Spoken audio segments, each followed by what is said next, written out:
بسم الله والصلاة والسلام على سيدنا محمد رسول الله، عليه أفضل الصلاة وأزكى السلام. إخواني أخواتي، مرحبا بكم معايا مرة أخرى في فيديو جديد. نتمنى إن شاء الله تكونوا بخير وعلى خير وفي صحة جيدة. اليوم إن شاء الله غادي نقدم معكم هاد الحليوة هادي الغريبة المسفيوية، كتجي رائعة بواحد المذاق هائل وواحد التقرميشة ما نقولش لكم عليها. كتعطينا واحد الكمية كبيرة، المقادير سهلة وبسيطة ومتواجدة في كل بيت، والطريقة سهلة دغيا دغيا كتوجد، ما كتاخدش منا وقت طويل وكتعطينا واحد النتيجة اللي مرضية جدا، واحد الكمية ما شاء الله اللي كبيرة. فنتمنى ان الفيديو ينال الاعجاب ديالكم وتجربوها وتعجبكم وتقدموها للأسر ديالكم بكل حب وبكل يعني بكل فرحة. الله يدخل علينا وعليكم الفرحة إن شاء الله.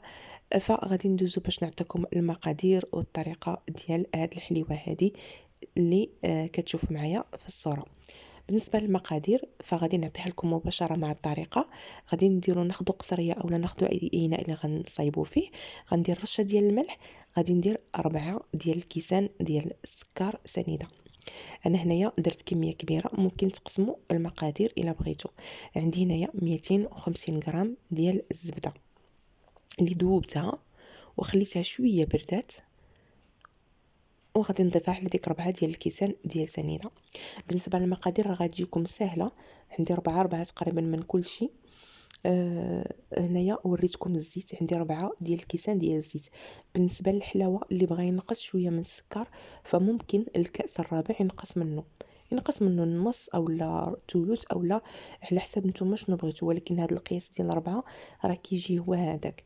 فمن بعد ما خدمت شويه السكر مع الزبده غادي نبدا كنضيف الزيت. انا هنايا ذوبت الزبده، انا عندي زبده مارغرين، ذوبت الزبده لان الجو شويه بارد، يعني واخا نبغي نخدمها ما غاديش تخدم ليا، داكشي علاش ذوبتها. الا كانت عندكم الزبده رطبه يعني بوماد فممكن تخدموا بها بلا ما تذوبوها. كنبدا كنخدم هنايا الزيت، كنضيف شويه بشويه على اساس بحال كنضيف كاس بكاس. وانا كنخلط. الا كانت عندكم العجانه راه غتسهل عليكم المساله وغادي تخدموا بسرعه. غادي نضيف هنا البيض، غنضيف 4 ديال البيضات. كما قلنا راه عندنا تقريبا 4 من كل حاجه، 4 سكر 4 الكيسان عنبه سكر سنيده، 4 ديال الزبده اولا 250 غرام، 4 الكيسان الزيت، 4 ديال البيضات. هاد الكميه تبارك الله راه كتعطينا واحد يعني ما شاء الله واحد الكميه كبيره.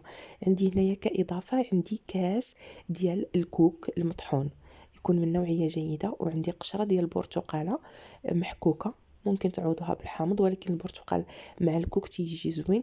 وضفت واحد 2 معالق كبار ديال دقيق الفينو اولا دقيق السميده اللي توفر عندكم ممكن تضيفوه. وعندي هنايا 3 ديال الخمارات، وعندي كيلو ونص ديال الدقيق الخاص بالحلويات. دائما كيبقى الدقيق على حساب الخليط، على حساب البيض واش كبير ولا صغير، وعلى حساب درجه الامتصاص ديال الدقيق. انا هنايا الا شفتوا معايا في الصوره راه درت 4 ديال الخمارات في الاول، يعني درت 4 وهانتوما شفتوا معايا النتيجه اللي خرجت. ولكن كنفضل ان الخماره الرابعه اما ما تكملوهاش او لا ديروا فقط 3 باش يعني تجيكم الحلوه جامعه شويه راسها. هانتوما شفتوها معايا في الصوره كيفاش دايره، هي جايه زوينه ولكن كنفضل ان تجينا شويه الخماره ناقصه. صافي كنبدا كنضيف الدقيق شويه بشويه حتى كتجمع عندي، ما كندلكش فقط كنجمع، كنحاول انني نجمعها باطراف الاصابع بحال الشكل كما كنجمعوا الصابلي، ولكن دوازتي واخا نجمعوه غير ما ندلكوش باش ما يبقاش تجبد لينا العجينه. هانتوما هنايا كما كتشوفوا معايا كنحاول نجمع غير بصبعاني. تبارك الله كيدخل داك الكيلو ونص ديال الدقيق تقريبا كامل كما قلنا على حسب درجه الامتصاص ديال الدقيق. هنايا دخلت بقى لي منه تقريبا واحد نص كاس صغير، هي اللي بقى ليا من هذاك. هانتوما هنا مازال غنزيد شويه لان باقي خفيفه عندي.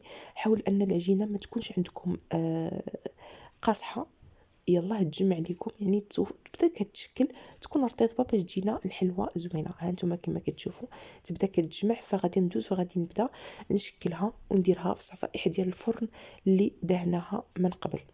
كنشكلوها كرات متوسطين الحجم اللي بغيتو. ممكن ديروا 25 30 غرام، 25 كنظن افضل، 20 25 باش تجيكم متوسطه، ما تجيكمش كبيره بزاف. المهم انا شاده العبار في يدي، يعني كندير واحد القياس في يدي بصراحه ما كنعبرش، كندير واحد القياس كنمشي عليه. كنبدا كنصفف بحال هكا كما كتشوف معايا، كنكور وكندير في صفيحه ديال الفرن. فهاد الادناء هادي راني شاعله الفران من قبل على درجه حراره متوسطه باش يسخن مزيان، وفاش نبغي ندخل الحلوى يكون الفران ديالي سخون.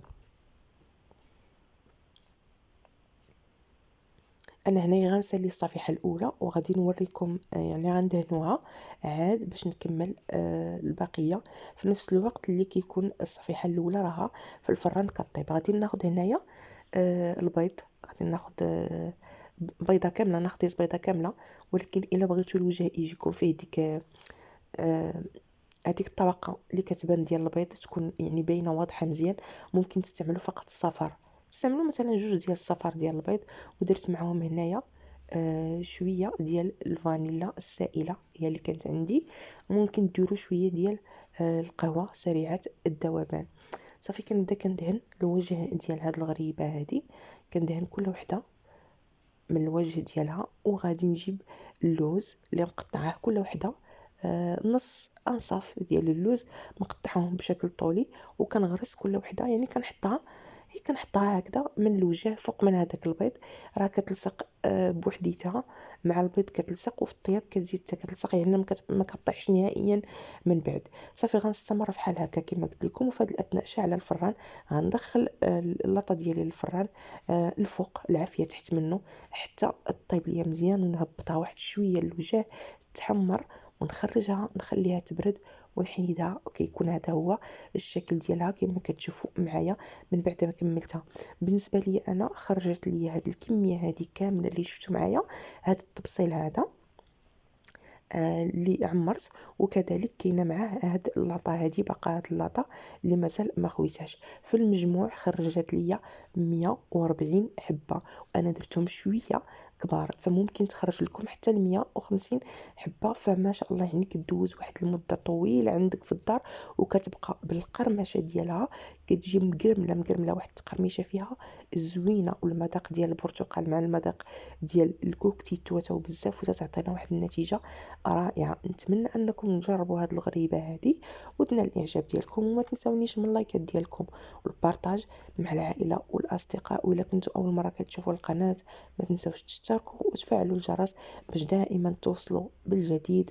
ولا جربتوها ما تنساوش تخليوا لي تعليق ديالكم. دمتم في رعايه الله وحفظه، والسلام عليكم ورحمه الله تعالى وبركاته.